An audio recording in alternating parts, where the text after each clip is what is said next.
está começando o JF Entrevista, um programa que traz para o debate assuntos diversos de educação, saúde, economia, cultura, política e muito mais. A cada semana temos um convidado para o nosso bate-papo. Hoje quem está com a gente aqui nos estúdios é a deputada estadual, delegada Sheila, do PL. Ela vai conversar conosco a respeito do seu trabalho na Assembleia Legislativa de Minas e sobre a política local, estadual e nacional. Sheila está em seu segundo mandato como deputada estadual. Também foi vereadora e candidata a prefeita de Juiz de Fora. Em sua primeira candidatura como vereadora, foi a mais votada da cidade, com 9.921 votos válidos. Deixou a Câmara Municipal para assumir como deputada em 2019, sendo reeleita e voltando a ocupar uma cadeira na Assembleia de Minas neste seu segundo mandato, iniciado em janeiro de 2023. Em sua candidatura à Prefeitura de Juiz de Fora, recebeu 10,04% dos votos, ficando em quarto lugar. Nascida em Presidente Prudente, em São Paulo, Sheila Aparecida Pedrosa de Melo é mãe de 4 meninos, o José e os trigêmeos Marcos, Moisés e André. Formada em Direito, atuou como delegada da Polícia Civil em Juiz de Fora antes de entrar na carreira política.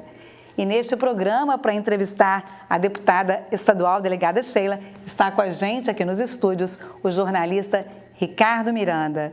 Começando agradecendo a vocês por essa participação e depois desse longo currículo, Sheila? Queria que você falasse para a gente como é que você veio parar aqui em Juiz de Fora, que lugar Juiz de Fora passou a ocupar aí na sua vida?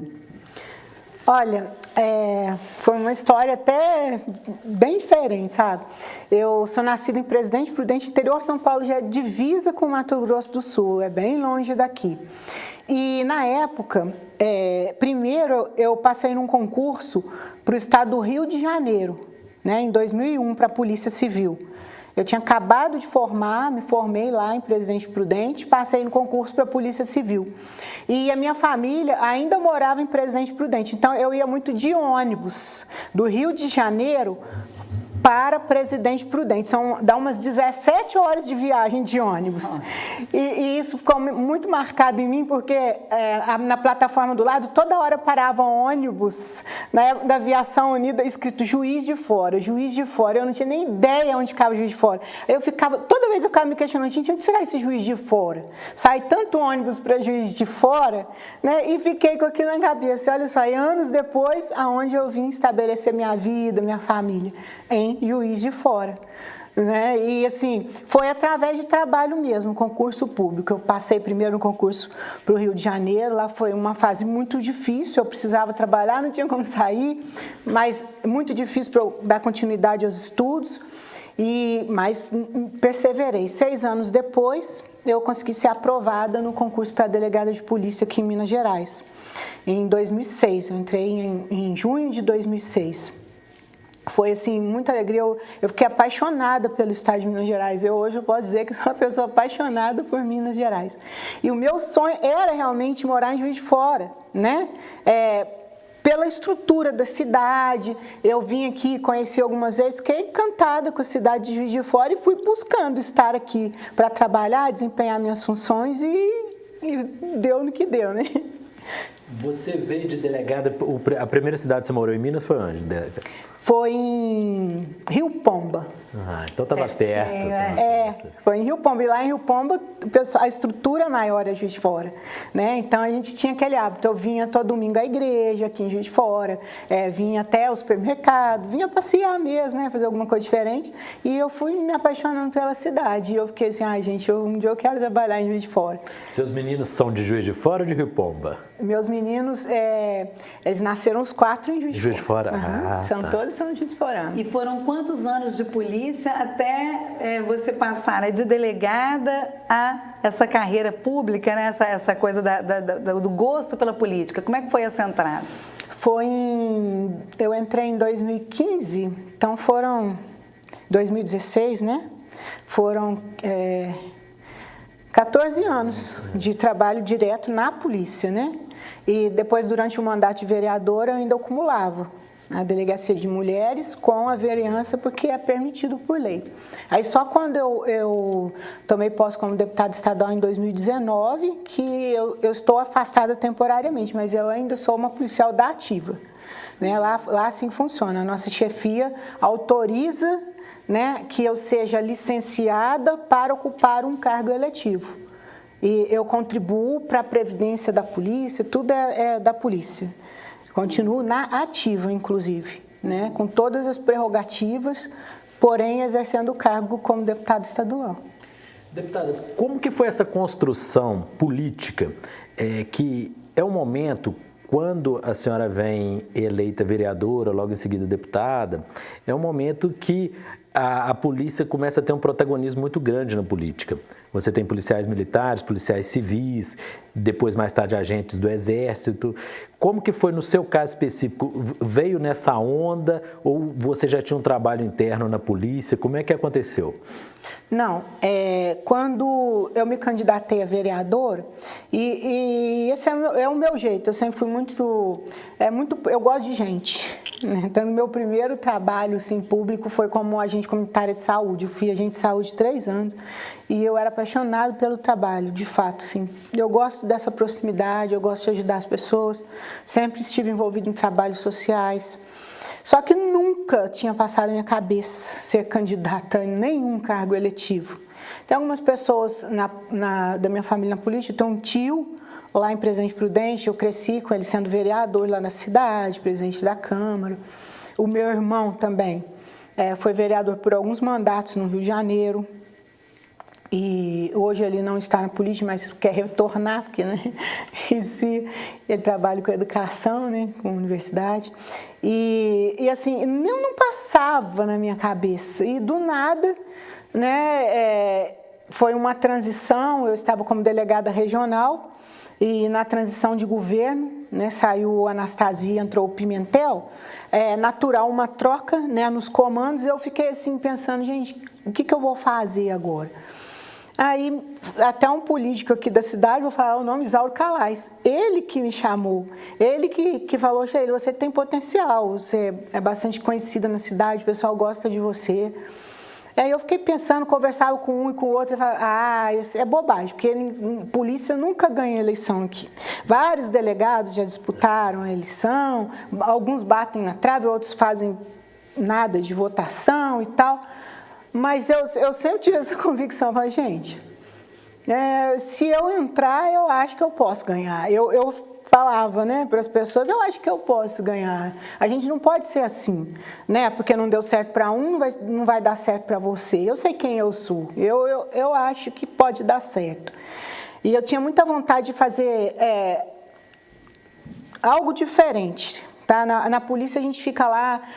Por exemplo, faz muito a parte da repressão, que é super importante, eu não sou contra, obviamente, a repressão tem que ser feita, mas tem muita coisa por trás, tem muita coisa além disso, né, que a gente tem que fazer também. A gente tem que ter um olhar mais social, a gente vê que a maioria dos crimes, infelizmente, acontecem em áreas onde o poder público não chega, de fato, não existem ali equipamentos públicos, né, de proteção e de oportunidades para as pessoas. E assim, eu estava bastante cansada de, às vezes, ficar enxugando gelo também, sabe? Você prende um adolescente que já está com uma vida toda desestruturada, familiarmente falando, pessoalmente, e daqui 2, 3 horas ele já está lá no mesmo ponto de drogas, vendendo novamente. Então, falta algo mais, entendeu? A gente tem que entender o que tem por trás disso. Né? E outra, a gente vai, cumpre mandado de busca e apreensão nas casas, chuta a porta, prende pai, prende mãe, você não tem para onde deixar a criança. Você entra na casa para procurar, você acha arma, acha droga, você não acha comida, você não acha remédio. E é uma vida muito difícil. E eu tinha vontade de olhar um pouquinho esse outro lado. Me candidatei e deu certo, né? A gente foi trabalhando, buscando. Isso no legislativo, né, Sheila? Você começou pela vereança, depois candidata a deputada estadual. E daí a partir para o Executivo, né? Você foi candidata a prefeita de Juiz de Fora em 2020, chegou a ficar um bom período, né, na liderança da disputa, né? Foi. Como é que foi isso? Porque o desejo também, né, de partir do Poder Legislativo para o Executivo, você achou que podia ainda fazer mais, né, no Executivo?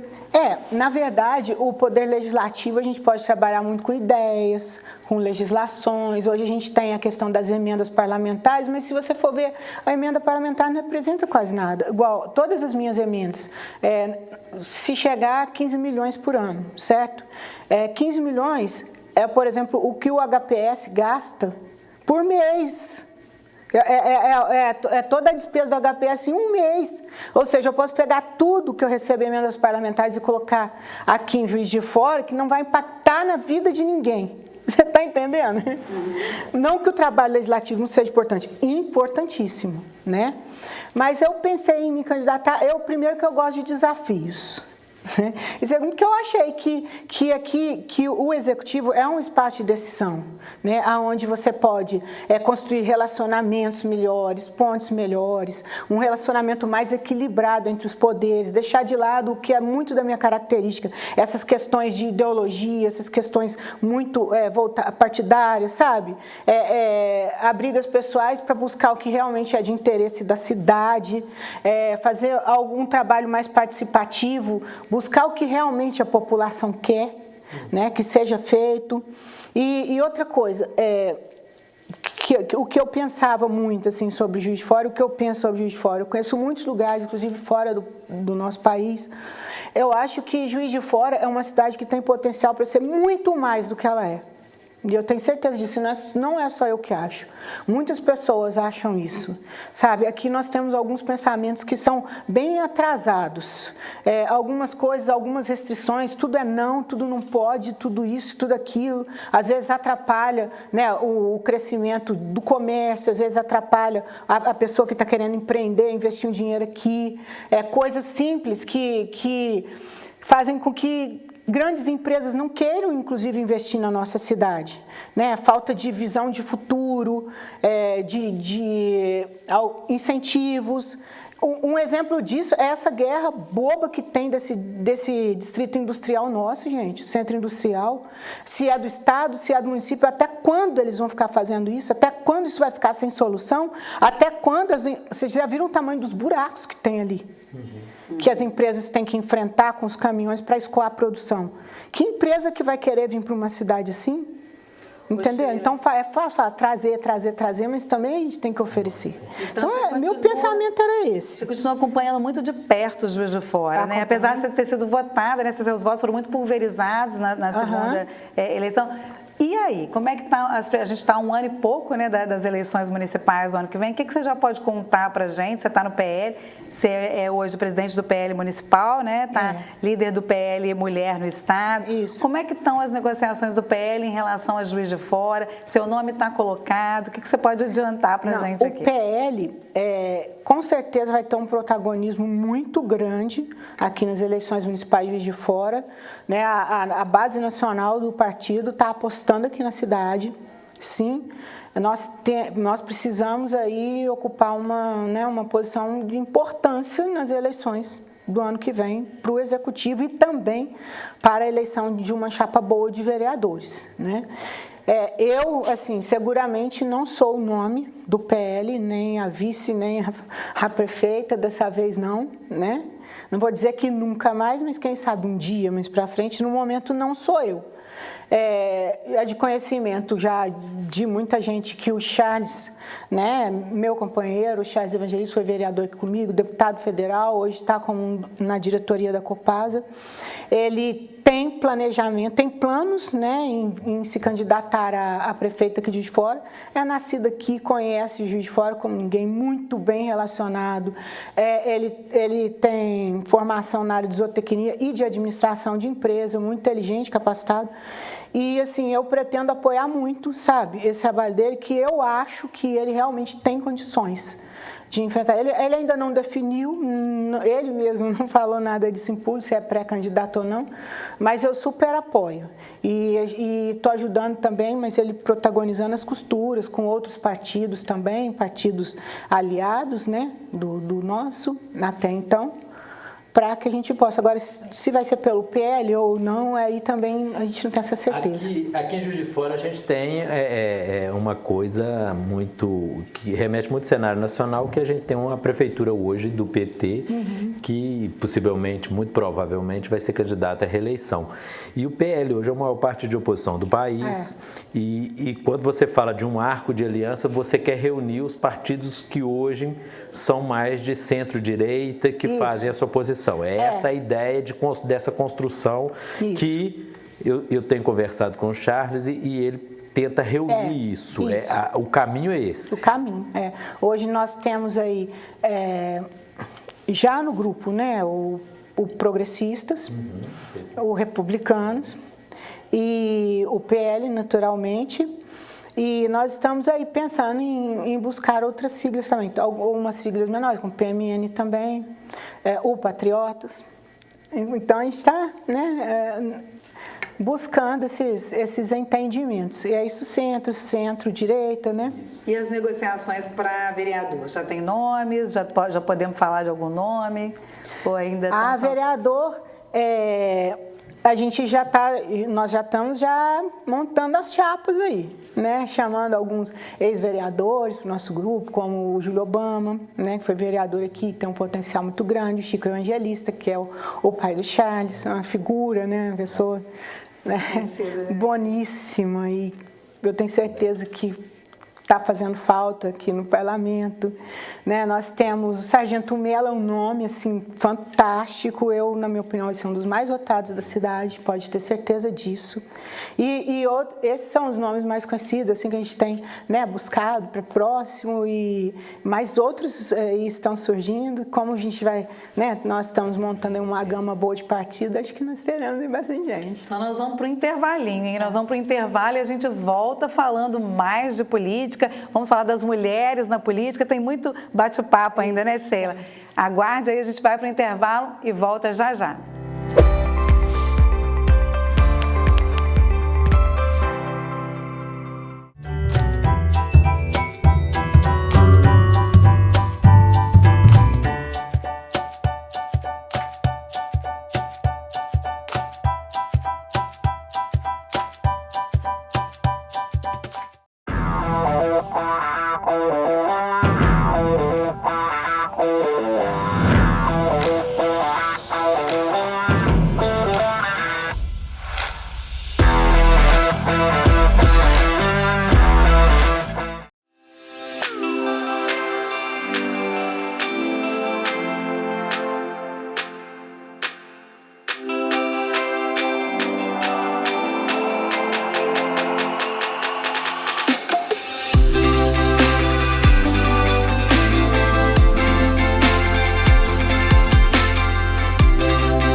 Tá no ar o Café com Política.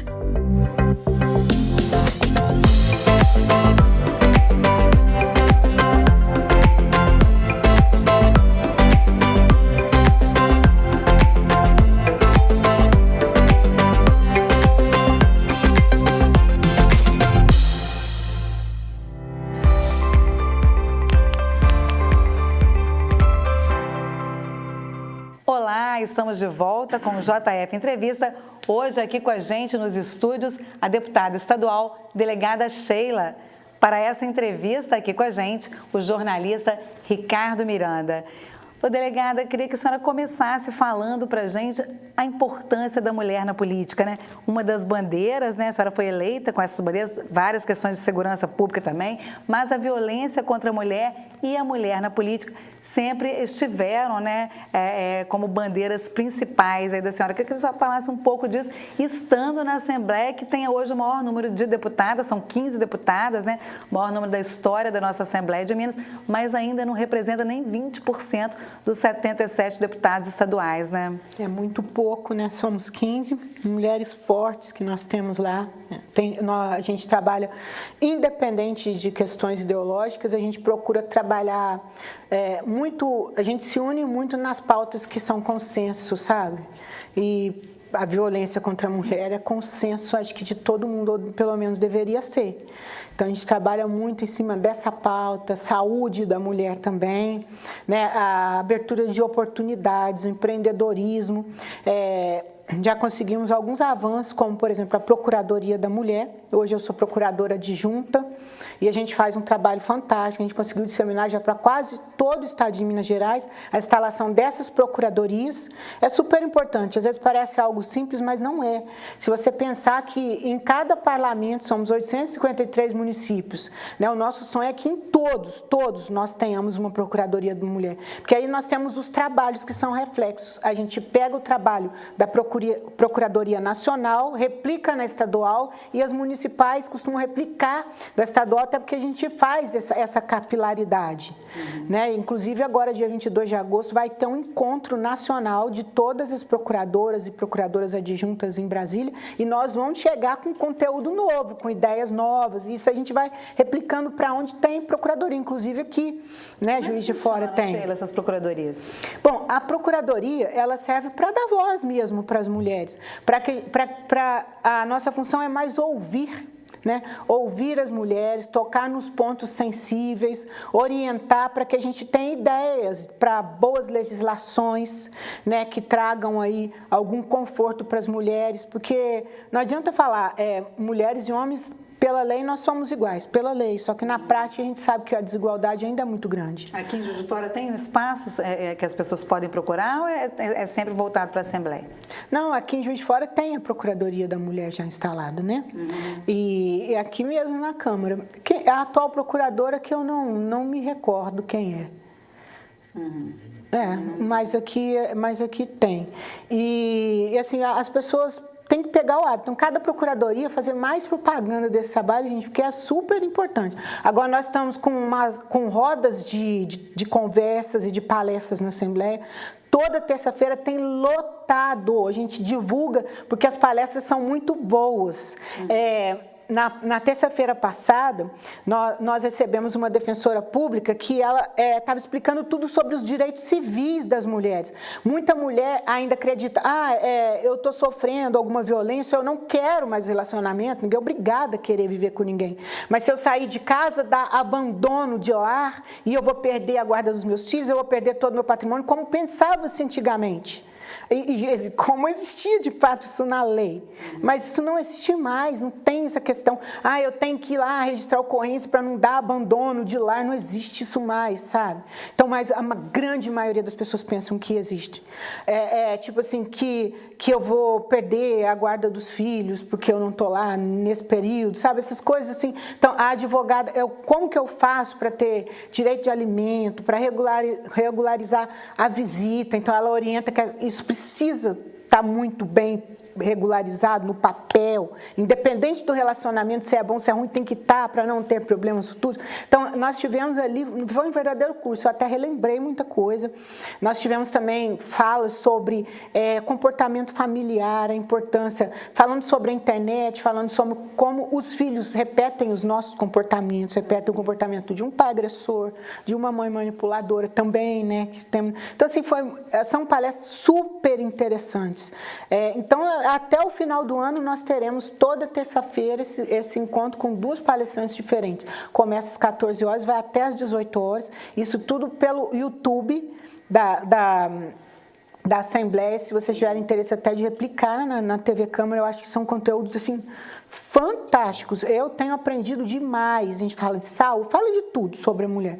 Então, nós temos hoje a Procuradoria, que é bem atuante. Nós recebemos lá mulheres que fazem denúncia de violência, denúncias até muito graves. E ali a gente tem nós temos um núcleo da Corregedoria dentro da Assembleia, da Corregedoria não, da Defensoria Pública dentro da Assembleia Legislativa para fazer já essa orientação jurídica.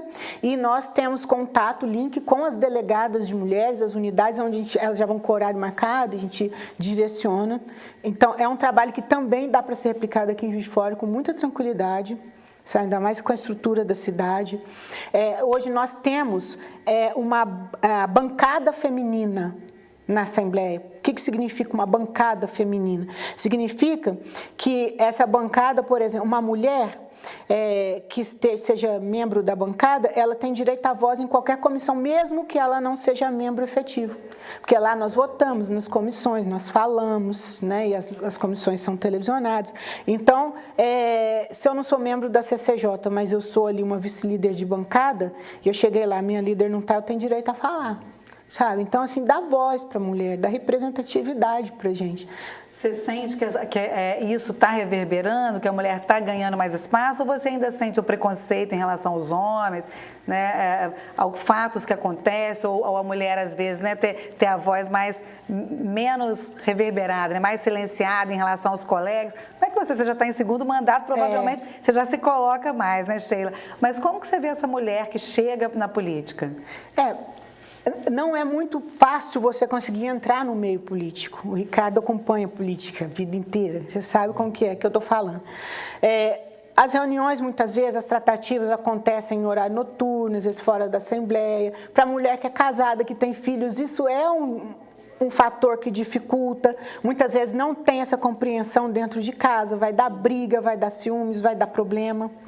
Sabe? Então, é um ambiente ainda muito masculino e que ainda não está adaptado para integrar as mulheres, né? Então, se os homens tivessem essa consciência, passariam a fazer esse tipo de tratativa de uma outra maneira, porque, infelizmente, é a sociedade. Como que a gente vai, né, lutar contra isso? Né? Por exemplo, mesmo deve fazer suas concessões, né, com Sheila? A gente estava certeza. Conversando antes. Você tem 4 filhos, Eu tenho 4 filhos. Hoje, né, eles ficam a maior parte do tempo, durante a semana, principalmente, com o pai, né? Porque eu trabalho, eu viajo muito, então não seria justo, né, eu ficar com os meninos para deixar os meninos na mão de outras pessoas, que não seja o pai ou a mãe, só para dar satisfação para as pessoas que acham, né, que eu sou obrigada a ficar com as crianças 24 horas por dia, porque tem gente que acha. Na época, inclusive, eu fui muito criticada por isso.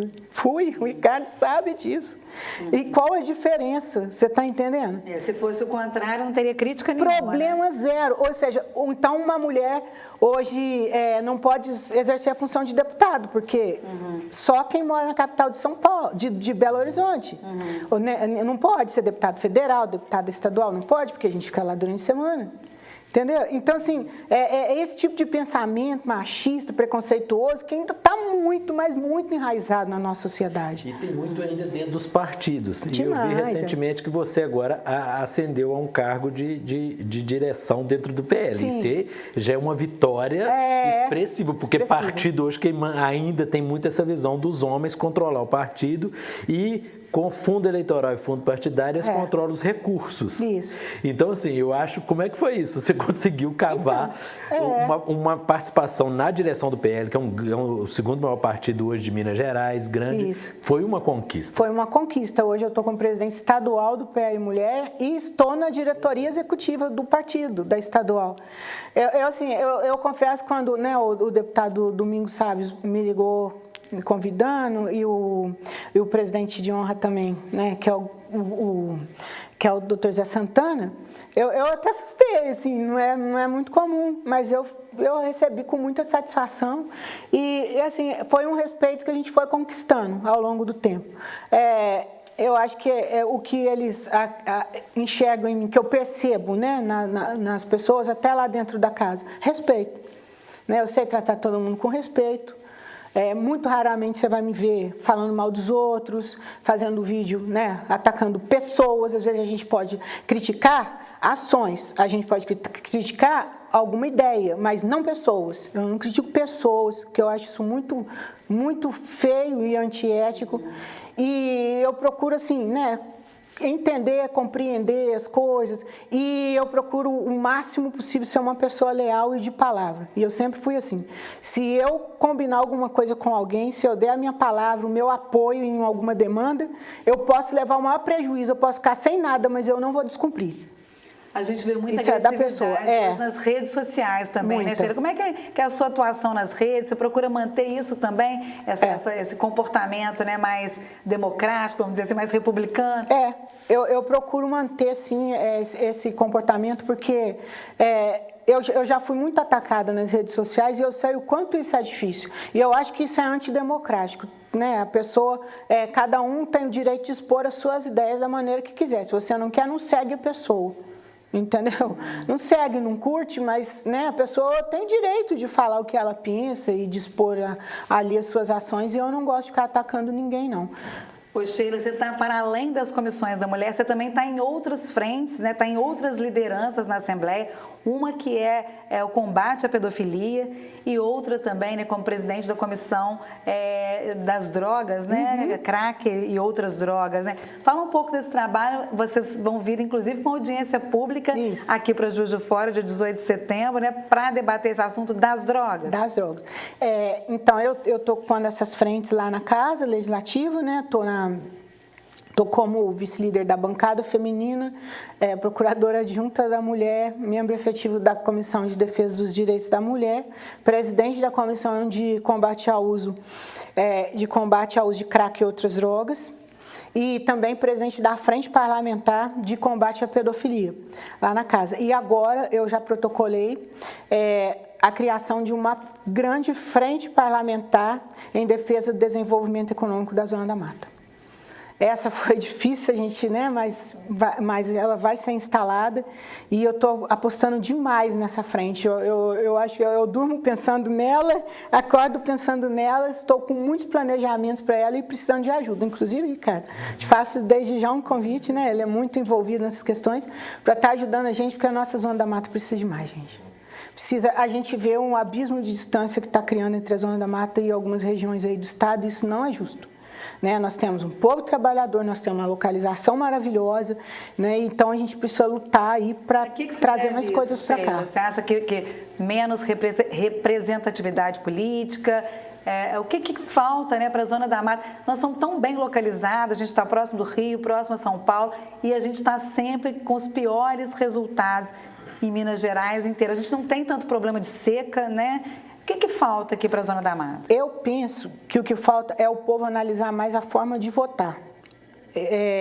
O povo da Zona da Mata, esse tempo que eu estou aqui, deu para perceber que são pessoas, não todos, né, mas um número gigante de pessoas que valorizam mais ideias, palavras, falas, ideologias e deixa de lado o trabalho efetivo pela região, sabe? Então, a gente vê que em regiões que se desenvolvem mais, o perfil dos parlamentares são parlamentares que trabalham mais com articulação política, porque quem está na política tem que fazer política, articulação política, com busca de resultados, com busca de recursos, com busca de desenvolvimento para a região. E aqui, por exemplo, né, claro que todo mundo merecedor, né, quem tem voto é merecedor, mas Juiz de Fora, por exemplo, deu aí milhares de votos para pessoas que não vão trazer nada para cá, que não são daqui.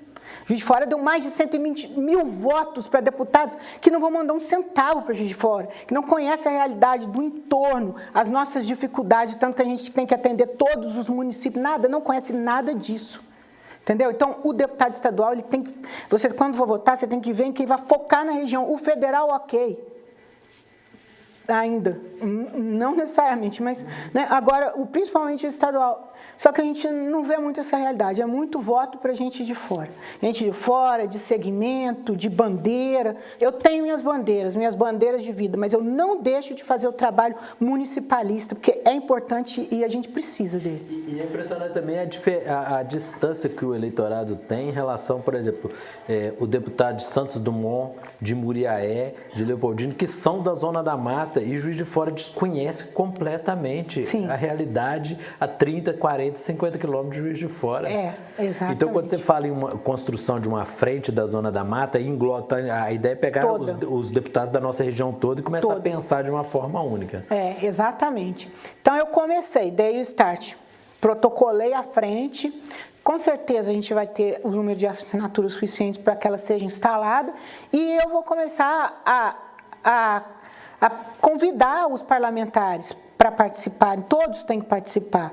Aqueles que não forem, a gente vai na base, para que as pessoas cobrem a participação dele, né, nessa frente, porque nessa frente nós vamos ouvir os prefeitos, né? Eles sabem dos problemas da cidade, sabem o que a gente precisa. Vamos ouvir a população, vamos ouvir os profissionais das mais diversas áreas.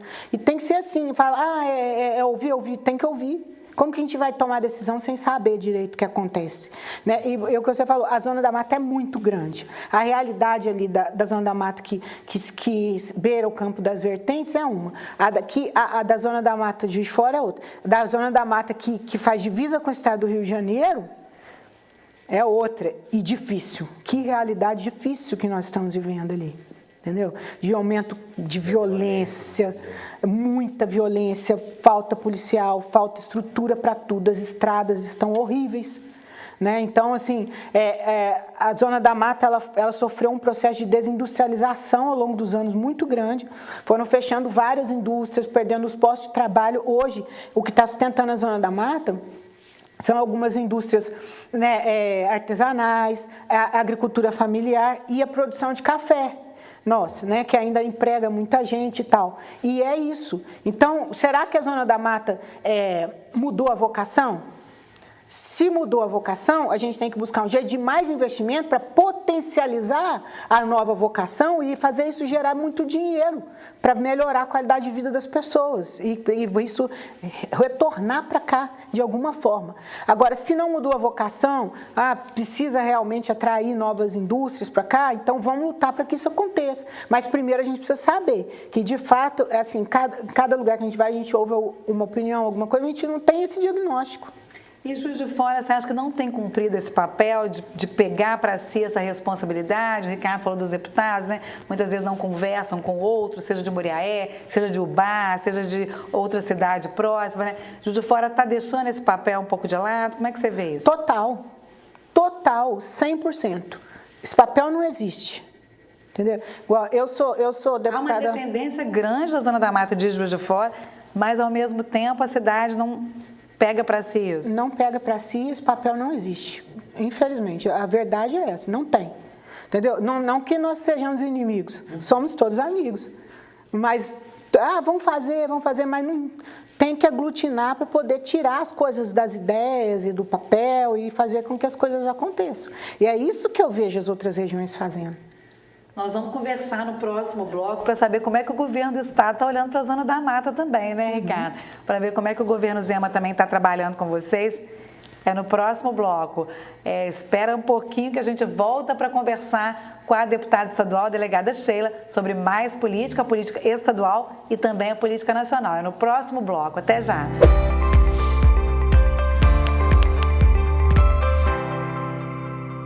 Olá, eu sou a Cristiane Guerra e você tem um encontro marcado comigo aqui na tela da JF-TV. É o programa Cidade em Pauta. Toda segunda, quarta e sexta-feira, às 9 da noite, eu recebo aqui 3 convidados para a gente conversar sobre vários assuntos. Tudo que é importante para Juiz de Fora, você acompanha aqui no Cidade em Pauta, na tela da JF-TV. Eu espero você!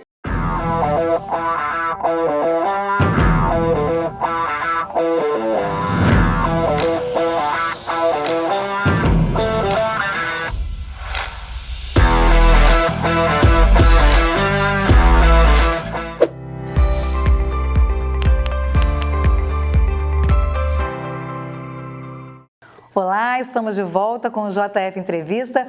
Hoje a nossa convidada é a deputada estadual delegada Sheila. Aqui com a gente nos estúdios, o jornalista Ricardo Miranda. E nesse último bloco nós vamos continuar falando de política e quem faz a primeira pergunta é o Ricardo Miranda. Deputada, na Assembleia de Minas, depois de um primeiro mandato, o governador Romeu Zema, reeleito, finalmente conseguiu ter uma base na Assembleia.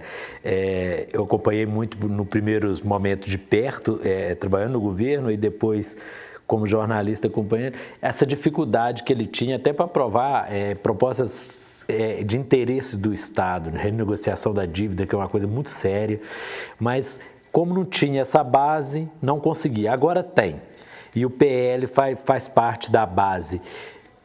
O que muda agora? Quais são as perspectivas da relação Assembleia com o governador, com a Assembleia tendo uma maioria governista? Olha, na verdade, não muda muita coisa. Não muda tanta coisa assim, porque a rotina de trabalho é praticamente a mesma.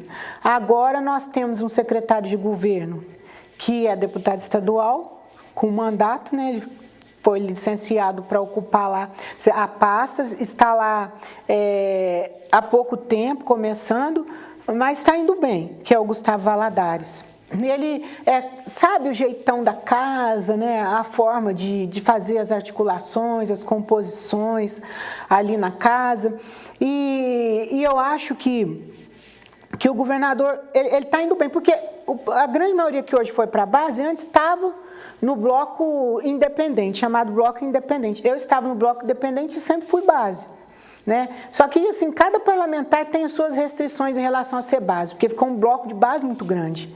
2 blocos que na verdade são de base e um de oposição, mas cada um tem suas restrições. Eu sou base, mas, por exemplo, eu não voto contra direitos de servidor público, né? Eu cobro mesmo a questão da recomposição salarial, principalmente do pessoal da segurança pública, porque é muito justo. Hoje o pessoal está com mais de 40% de perda inflacionária sem essa recomposição há anos, sabe? Então, assim, eu tenho ali as minhas restrições, né? Eu acho que é obrigação do Estado, obrigação do governo, está na Constituição Federal, todos os poderes fazem e eles têm que fazer. Eu vi um depoimento da senhora em março, muito, muito duro em relação ao Hospital Regional de Juiz de Fora. Inclusive, a senhora pediu uma audiência pública e foi uma coisa contundente demais para quem está na base. Mas é essa linha. É essa linha. Quando eu acho que eu tenho que cobrar, eu cobro, né? Até porque eu sou uma pessoa que eu não tenho não tenho motivo nenhum para me sucumbir a decisões que eu não concordo. E ponto. Eu estou lá para isso. Né? Então, essa questão mesmo do hospital regional, gente, isso já passou da hora realmente, né, de ser resolvida. Está um imbróglio terrível, ficou muito tempo parado, a gente sabe das dificuldades que ficar falando aqui, fica o programa inteiro falando sobre isso, mas eu cobro muito isso, eu cobro a questão dos direitos dos servidores também, porque não tem outra fonte de renda, precisa, igual todo mundo, né, tá na lei, mas o que eu posso ajudar e que eu vejo que é bom para o Estado, é bom para a população, por que eu vou barreirar? Não vou. Entendeu? Voltando ao Zema, né, e a questão da zona da mata, o que a gente percebe é um distanciamento muito grande também e um desinteresse muitas vezes, ou desentendimento, ou por desconhecimento das pessoas da região dessa política estadual. Né? Como é que você vê isso? Assim, isso aí você acha que acaba prejudicando a zona da mata, desse distanciamento dessa política estadual? O governador, como está em Belo Horizonte, fica muito voltado para essas questões, os problemas da região central do estado, e as regiões periféricas ficam muito em segundo plano? Até que eu não vejo muito dessa forma, não. O governador Romeu Zema, ele tem uma característica que é muito difícil e muito diferente de outros governantes. Ele sabe muito bem delegar as coisas. Ele não é centralizador. Então, os secretários fazem muito bem o trabalho, são pessoas técnicas, isso aí a gente não tem como questionar, né? E ele viaja muito. Inclusive, há menos de 15 dias, ele esteve em várias cidades aqui da região da Zona da Mata. Ele fez questão foi em muitas mesmo, eu até acompanhei em algumas cidades. Ele vai, conversa com o prefeito, são conversas rápidas, mas pega ali para sentir a situação e tal. Ele até tem se esforçado, ele viaja o estado inteiro. Ele não é governador de gabinete nem de burocracia, não, tá? Ele conhece a realidade, mas aquilo que a gente falou da representatividade é o que realmente embarrera a Zona da Mata. Se a população da Zona da Mata tivesse a consciência de só votar em gente da nossa região e pessoa com perfil de ir para cima, de brigar, de lutar pela região. Defender a bandeira, sim, mas defender a região também, entendeu? A gente tem que fazer isso. Por enquanto não tiver essa consciência, é claro que se tem lá, na Assembleia, o governador depende dos votos dos deputados, certo? Se lá tem uma região lá que tem 8 deputados estaduais, e os 8 estão imbuídos na mesma causa, ele fala, bom, se eu não atender prioritariamente o pleito daquela região, eu vou perder 8 votos, eu vou perder o projeto, isso vai prejudicar. Entendeu? Agora aqui não acontece isso. Tá? Por quê? Porque alguns têm alguns interesses relacionados a bandeiras ou a instituições que os elegem exclusivamente e não se interessam pelas causas. Alguns, né? Não vamos generalizar, mas falta isso. Isso é verdade. Agora, Sheila, você na última campanha nacional se posicionou, claro, você apoiava a reeleição do presidente Bolsonaro, você está no partido dele, aí acabou perdendo, o presidente Lula foi eleito e agora vocês se colocam no campo de oposição. Nós estamos aí 7 primeiros meses, qual a avaliação que você faz do governo em relação a Juiz de Fora e a Minas Gerais? Mudou alguma coisa? Qual Tem governo? O governo do presidente Lula, com os mineiros e com o Juiz de Fora. Já deu algum sinal satisfatório para quem está olhando mais atento do outro lado? Você me conhece, né? Sim. Quem me conhece sabe, eu não faço oposição por fazer, não critico se tiver que elogiar, mas eu não vi nada ainda, entendeu? A gente falou aqui sobre o sul de Minas, estava comentando aqui no intervalo. Você anda naquela cidade, é um canteiro de obra, em todo lugar a gente fala, você não vê nada, na nossa região a gente não vê nada. Agora, o governo do estado foi contemplado com programas federais para liberação, duplicação, isso foi super importante, isso aí é de fato, né? Até o governador Zema gravou falando, agradecendo inclusive, porque nós teremos aí problemas históricos, espero que sim, né, que serão resolvidos, por exemplo, a duplicação da rodovia, né, que passa ali por João Mulevade, perigosíssima, chamada inclusive Rodovia da Morte. Então, vem um recurso significativo, né, para melhora das nossas rodovias, que isso é super importante. Né? Eu acho que foi a única coisa positiva que eu vi até agora. Eu acho que discute-se muitas coisas menos importantes e outras coisas prioritárias deixam de lado, igual uma recente resolução, né, do Ministério da Saúde, que colocou como itens prioritários da saúde do brasileiro, onde prioritariamente devem ser investidos recursos. É claro que é uma sugestão, mas a gente sabe que já é um direcionamento. Né?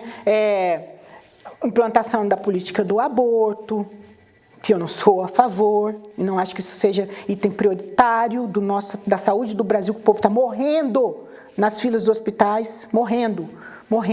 Tem um prefeito aqui da Zona da Mata que me falou, não posso falar quem é, que o hospital da cidade dele, ele está a ponto de abandonar tudo, é fábrica de fazer defunto, foi a expressão que ele falou comigo, porque não tem como atender uma pessoa infartando e salvar a vida dela até chegar aqui, sabe? Então, aborto não é prioridade, política de aborto.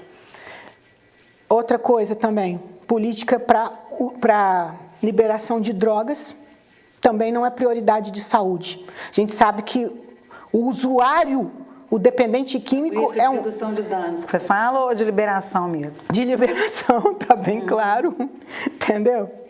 E a outra política é investimento na hormonização de pessoas que querem mudar de sexo a partir de 14 anos de idade. Gente, meus filhos têm 14 anos de idade. Quem com 14 anos de idade sabe o que é da vida? Fala sério. O que a gente tem visto aí, isso é muito sério, o número de suicídio, um médico legista me falou, tamanho de suicídio de pessoas que fazem esse tipo de mudança de sexo e depois descobrem que não era nada daquilo e não tem mais como voltar atrás, sabe? Isso aí é uma coisa que... polêmica, e eu não estou falando contra ninguém, mas eu acho que isso não é prioridade para um país como o nosso, que não tem saúde para ninguém, que tem pessoas aí esperando uma cirurgia de prótese 4, 5, 6, 7 anos. Vai morrer sem fazer. Entendeu? Então, assim, eu fico chateada com essas coisas. Eu acho que o nosso Brasil teria que ser levado mais a sério. Sabe? Tem tanta coisa mais importante. Dentro da questão de saúde, que você diz, Com ou de certeza, maneira geral? De maneira geral. Tem muita coisa importante. Até agora eu não vi nada que pudesse impactar acontecer. Nada. Como é que é estar na oposição, sendo mulher, né? E estou falando em nível nacional, né? E não sei como seriam suas relações. Você está no PL, né? PL Mulher. E a gente tem também a ex-primeira-dama, né? Michele Bolsonaro, também no PL. Você se relaciona com essas mulheres do PL nacional? Como é que vocês pensam em políticas para frente? Sim. Né? Como é que vocês trabalham estando na oposição, sendo mulheres, desse que é o maior partido, né? Hoje do Congresso, e como é que vocês se colocam em essas suas relações aí com essas mulheres? O PL hoje tem a maior bancada feminina, né, no Brasil, tanto estadual quanto federal, o maior número de mulheres eleitas do PL. E a Michele Bolsonaro é a presidente nacional do PL Mulher. Eu sou a presidente estadual aqui, sou até grata por ter sido escolhida, né, temos outras deputadas. E eu fui escolhida para levar adiante essa missão, e eu acho que o trabalho que ela está fazendo, ela trabalha muito focada no PL Mulher, é um trabalho extremamente relevante, né? É um trabalho de capacitação de mulheres, de incentivo para que as mulheres entrem na política, participem mais ativamente da política, para que essas mulheres se sintam valorizadas. Hoje, a gente está lançando o PL, né, nacional e estadual, lançando uma campanha que é o Mulheres que Fazem Acontecer. Então, a gente está mapeando todo o estado inteiro, o Brasil inteiro, nós estamos mapeando histórias de mulheres que fazem acontecer, que saíram de baixo ou que fazem algum projeto social relevante sem estar na política, por conta própria. E por que não essas mulheres, né, não estarem na política, para conseguir incentivo até para esses projetos, para as pautas do feminino, que são as pautas de cuidado. Então, o trabalho do PL Mulher é esse, exclusivamente esse. Então, a gente trabalha muito esse engajamento. Esse trabalho de engajamento que era muito comum na esquerda, né, nos movimentos de base, em comunidades periféricas.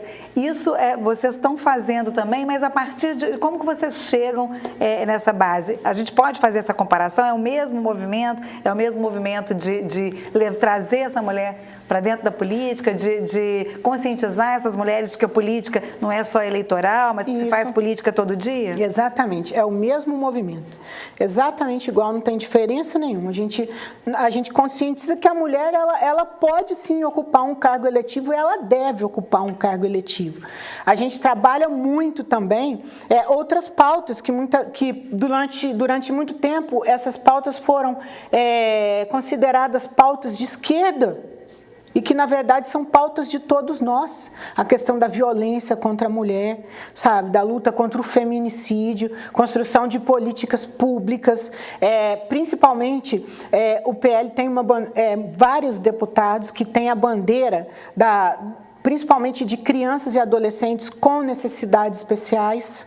Por quê? Por que isso? Né? A própria Michele explica muito bem isso. Porque, na maioria dos casos, quem fica sobrecarregada é a mãe. A mãe que deixa o emprego para cuidar da criança, é a mãe que fica vendo na internet e em outros lugares que existem inúmeros recursos que não estão ao alcance dela para melhorar a condição de vida daquele filho e colocar ele no mercado de trabalho para que ela possa um dia partir em paz e deixar o filho, sabe?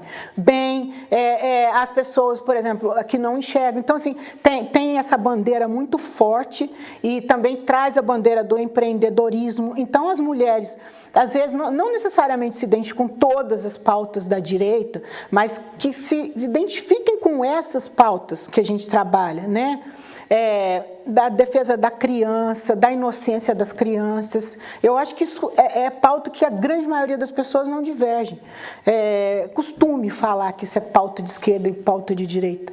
Eu acho que a pessoa que é a favor de, por exemplo, de abuso, exploração sexual de criança e adolescente, não é porque eu falo sobre isso há muitos anos que isso é uma pauta de extrema direita, não. Quem que é a favor disso? Só o abusador, que não depende do lado que ele está. Né? Então, assim, são esse tipo de coisa que a gente precisa, né, amadurecer. E a mulher, ela tem a opção de procurar onde ela se identifica melhor, mas tem que ir à luta. Né? Deputada, o PL tem se posicionado de uma forma muito contundente contra a questão do que eles chamam de ativismo judicial. Essa questão não é tão latente aqui em Minas Gerais, a gente não pode, mas em nível nacional ela é recorrente. Sim. Hoje, e o PL, por conta das denúncias que envolvem o ex-presidente Jair Bolsonaro e tudo que está acontecendo, ele tem se posicionado partidariamente contra excessos, contra o risco que isso traz para a democracia. Como é que a senhora entra nessa questão? Como é que você vê a questão desse ativismo e o risco dele para a democracia, para a política? Olha, eu concordo que isso está, infelizmente, existindo, sim, Ricardo. Eu sou jurista, né? Tenho ali 3 pós-graduações, estou cursando um mestrado de psicologia do crime. Eu sei como as coisas funcionam. E muitas coisas sendo feitas assim, ao vedrio da lei, sabe? Rasgando a nossa Constituição Federal, e isso não está certo, porque isso fere a segurança jurídica de todo mundo. Eu preciso ter segurança jurídica em saber isso é errado, então eu não vou fazer. Mas isso aqui, a lei não define como crime, então eu posso fazer. Mas hoje em dia pessoas fazem determinadas coisas, né, e estão sendo aí acusadas do que não fizeram. Mas e sem entrar na questão de perseguição em relação ao presidente Bolsonaro e as pessoas que o cercaram, que o cercam, né? Mas, por exemplo, o que eles fizeram no 8 de janeiro foi algo gravíssimo que aconteceu ali. Gravíssimo, gravíssimo, sem precedentes, eu acho que na história da humanidade. Mas não estou justificando. As redes sociais hoje é algo novo e muita gente ali foi naquela onda. Foi na onda que vai dando aquela sensação de que pode. Mas a nenhum brasileiro é permitido desconhecer a lei. Isso aí está na lei, inclusive, né? Que não é. Alegar o desconhecimento da lei. Ok. Mas a nossa lei fala também que ninguém pode ser preso e mantido em cárcere sem a individualização da conduta da pessoa. Entendeu? Hoje em dia, por exemplo, se você tem assassinatos, homicídios, ainda não conseguiu identificar a conduta da pessoa, instaura-se um inquérito, investiga-se e depois ou pede uma prisão preventiva ou ela é condenada e cumpre a pena. Por que eles, sem saber identificar a conduta, pegaram todas aquelas pessoas e enfiaram na cadeia? Deixaram pessoas, idosos, crianças presas. Crianças ficaram por dias ali dentro, junto com pessoas consideradas presas. Ou seja, crianças estavam num local cadeia. Entendeu? Então, assim, isso é um absurdo. O que aconteceu foi absurdo, e esse tipo de ação foi absurda, e assim, teria outros meios jurídicos para ser feito. Eles teriam condições, inclusive, de convocar ali diversos delegados de polícia para cada equipe investigar a atuação separadamente, se eles tinham pressa, mas não fazer o que fizeram. Espera aí. Né? Se eu chego em um lugar, num ponto de venda de drogas, né? Eu sei que ali é um ponto de venda de drogas, estão vendendo drogas, aí tem ali 20 pessoas no ponto de venda de drogas, eu não sei quem é o traficante, eu não sei quem é o usuário, eu vou prender em flagrante todo mundo por tráfico de drogas? Para depois eu analisar quem é usuário e quem é traficante? Você falou aí, a senhora falou em perseguição, né? Você acha que está havendo uma perseguição, excesso? A Polícia Federal recentemente teve uma ação também em relação à deputada do PL, né, a Carla Zambelli. Você acha que está havendo perseguição em relação a algumas atuações dessa oposição ao governo federal? Eu acho que em alguns casos pode ser que esteja acontecendo, sim, sabe? Claro que a Polícia Federal está fazendo o trabalho deles, né? E eles estão ali, né? Cumprindo mandado de busca e apreensão, gente, isso é normal, não é o fim do mundo, não. Eu sou policial, eu sei disso. Se eu tenho suspeita e coloco essa suspeita no papel e tenho disso, eu represento para o juiz, ele vai pedir um mandado de busca. O que eles estão fazendo, ok. O que tem em cumprir? Se a pessoa não deve, não vai achar nada. Isso eu não considero perseguição. Sabe? Agora, algumas prisões, como por exemplo o Anderson Torres. Gente, o Anderson Torres foi um mega delegado da Polícia Federal. Fez diversas operações relevantíssimas para o nosso país, salvou a sociedade aí da mão de vários criminosos. Cara, eu conheço ele pessoalmente, cara fino, educado, inteligentíssimo, foi ministro da Justiça, muito competente, trouxe aí grandes avanços no Ministério da Justiça em relação a bens apreendidos e várias outras coisas. Ele precisava ir para a cadeia daquele jeito, ele precisava estar usando uma tornozeleira eletrônica, porque ele foi acusado de provavelmente saber dos ataques. Cadê a prova? E ele ficou na cadeia, e as crianças pequenas dele na escola. É um homem respeitado, que a vida inteira prestou um serviço relevante. Não é justo isso, entendeu? Porque não tem nada. Sabe? Então, assim, e vários outros aí que estão... Isso aí, a meu ver, isso é perseguição. Por quê? Para um assassino isso não acontece. Uma pessoa... Tem gente aí que mata criança, estupra em terra viva e que fica preso 2, 3 anos e vai para a rua. Ou nem preso fica. Porque fica ali durante, não foi pego em flagrante, não expede-se prisão preventiva e vai respondendo em liberdade. Daí 10 anos é condenado. Vai cumprir uma peninha e sai. Entendeu? Então é um excesso.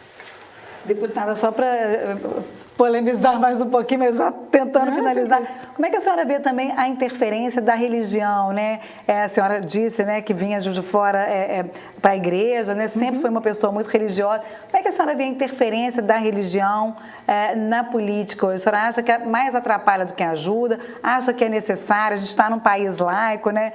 E aí depois eu deixo para o Ricardo fazer a pergunta final, que nós já estamos estourando o tempo que eu estou vendo ali. Não, eu penso assim, a pessoa, tem muita gente que critica isso, né? Ah, porque é pastor, vai lá e está eleito. Eu acho super válido, a gente vive numa democracia, não tem o espírita lá, não tem Hoje nós temos uma deputada estadual que ela é do terreiro de Candomblé, Umbanda, não sei diferenciar, ela é. E quando tem algum feito que ela participa, eles vão lá na porta, jogam flor, todos com aqueles paramentos, eu acho até bonito de ver. Entendeu? Ela está representando aquele povo, a ideia deles. Se a pessoa da igreja, o evangélico, ele foi eleito porque o povo quer que ele seja. Para quê? Para ir lá no parlamento, fazer leis e defender o que eles pensam. É um direito que eles têm. Eu acho super válido qualquer pessoa. Essa é a beleza do parlamento. Eu acho que isso nunca tem que mudar. Né? Então, ele representa o que o povo quer. Né? O povo, por exemplo, o evangélico cristão, ele é mais conservador em algumas coisas. Né? Então, se estão sendo eleitos muitos evangélicos, é porque a maioria do povo quer legislações mais conservadoras. Se estão elegendo um número grande de policiais, é porque o povo está clamando por mais segurança pública. E querem, obviamente, um endurecimento nas leis penais. Por isso, aí as pessoas falam, bom, eu tenho medo, minha filha sai para a faculdade, eu não sei que hora vai voltar, porque é assalto e depois dá nisso mesmo. Não prende o cara, vão pegar ela de novo. E essa angústia, né? Minha mãe ficava com medo, eu chegava meia-noite em casa. Então, aí eu vou votar nesse policial, porque ele vai lá e vai dizer que vai ajudar a montar um convencimento de que a pessoa que assalta tem que ficar presa, é o mínimo, coisa que não acontece mais hoje em dia. Então, assim, eu acho que o parlamento ele reflete a vontade do povo. Se o povo quer, que seja. Aí para as suas considerações finais, né? Não, só uma coisa, no início, para a gente terminar lá, pegando uma fala sua no início, você falava sobre o executivo, fala que agora não é o momento, que muito tranquilamente você não estará na disputa de 2024, mas deixou uma porta aberta para frente, uma possibilidade. Então, a ideia de ainda estar à frente de Juiz de Fora do executivo, isso ainda não morreu. Ah, não, eu gosto de desafio, né? No momento eu não quero, até por questões pessoais, né? Meus filhos na fase da adolescência, daqui a pouco estão indo para a universidade, para mim fica muito pesado. Mas Quem sabe um dia, né? Eu acho que todo mundo que está na política sonha em ser prefeito da cidade que ele ama, igual eu não sou nascido de fora, mas eu sou Juiz de Forana, né? Eu recebi aqui o título de cidadão honorário Juiz de Forana, até pelo Isauro Calais mesmo, que foi que me convidou para entrar para a política. E é isso. Todo mundo sonha, mas se vai acontecer um dia, eu não sei, mas no momento eu acho que ainda não. Então vamos para as considerações finais da senhora, né? Deixar um recado, o que quiser falar aí para o nosso público. Então, deixar o pessoal, para vocês, primeiramente, meus agradecimentos, o Ricardo, né, essa figura, né, tá aí fazendo um trabalho jornalístico fantástico em Juiz de Fora. Todos os dias eu recebo, né, a matéria do Farol e acompanho, e as matérias são muito bem feitas. Inclusive, eu tiro muitas informações das matérias dele e guardo para mim, ou aquela listagem, né, da Zona da Mata, que perdeu o eleitor, que eu guardei tudo, muito, muito boas. Te parabenizar também pelo trabalho, por essa ideia, né, da JF TV Câmara, que isso aqui é um patrimônio para o povo juiz-forano. A TV Câmara tem uma audiência muito grande e aqui as pessoas conseguem saber, ter dimensão de tudo que está acontecendo aqui na cidade. Então, já aproveitando, né, deixar as nossas considerações finais aqui, falar, né, para a população de Juiz de Fora, valorizar os políticos daqui. Às vezes eles falam assim, você sumiu, será que eu sumi? Ou é o eleitor que só lembra da gente na época da eleição, aí só lembra de falar mal, né? Então vamos procurar os políticos, vamos frequentar os espaços, que esses espaços são do povo. Hoje em dia as redes sociais, elas encontra gente muito fácil, grupos de WhatsApp, Instagram, né? Então conversa com a gente, passa sugestão, fala das suas angústias, cobra, critica se não concorda com alguma coisa. Então vamos participar da política da nossa cidade e principalmente vamos votar no povo da nossa região, vamos ser bairrista. Não costuma falar isso, não é feio. O Triângulo é bairrista, o sul de Minas é bairrista, vamos ser bairrista também, o que tem? Todo mundo né? Vamos fortalecer nossa Zona da Mata, que aí a gente vai conseguir chegar mais longe, melhorar a vida de todo mundo, né? Muito obrigada, viu, Sheila, por sua participação aqui. Obrigada, Ricardo, mais uma vez com a gente aqui nos estúdios. O JF Entrevista fica por aqui. Até a próxima semana.